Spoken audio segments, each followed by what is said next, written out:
ಇವತ್ತು ನಾನು ಮಾಡ್ತಾ ಇರೋದು ಕುಕ್ಕರ್ ಕೇಕ್ ವೆನಿಲಾ ಫ್ಲೇವರ್ಡ್. ಹೇಗೆ ಮಾಡುವುದು ನೋಡೋಣ ಬನ್ನಿ. ಇದೇ ವೆನಿಲಾ ಪೌಡ್ರು. ಇವಾಗ ನಾವು ವೆನಿಲಾ ಪೌಡ್ರು ಒಂದು ಬೌಲ್ನಾಗ ಹಾಕಬೇಕು.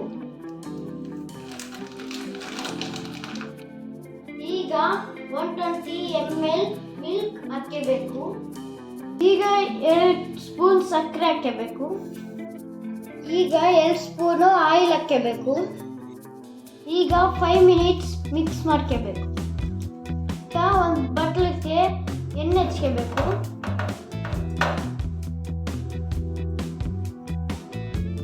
ಮಿಕ್ಸ್ ಮಾಡಿರೋದು ಈ ಬಟ್ಲನಾಗ ಹಾಕಬೇಕು.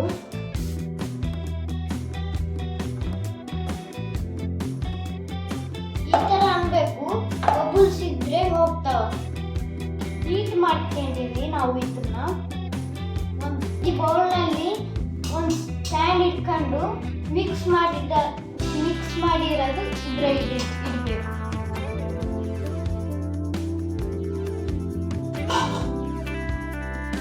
ಈಗ ಆಗುತ್ತಾ ಇಲ್ಲ ಅಂತ ಗೊತ್ತಾಗಬೇಕಂದ್ರೆ ಸ್ಟಿಕ್ ಇಟ್ಕೊಂಡು ಈ ತರ ಇಟ್ಟಿದ್ರೆ ಹತ್ತಿಲ್ಲ ಅಂದ್ರೆ ಆಗಿತ್ತ. ಚಾಕುಯಿಂದ ಹಿಂಗ ಅನ್ಬೇಕು.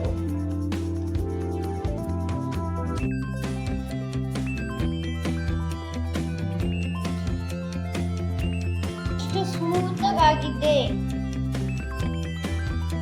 ಎಷ್ಟು ಸ್ಪಂಜವಾಗಿ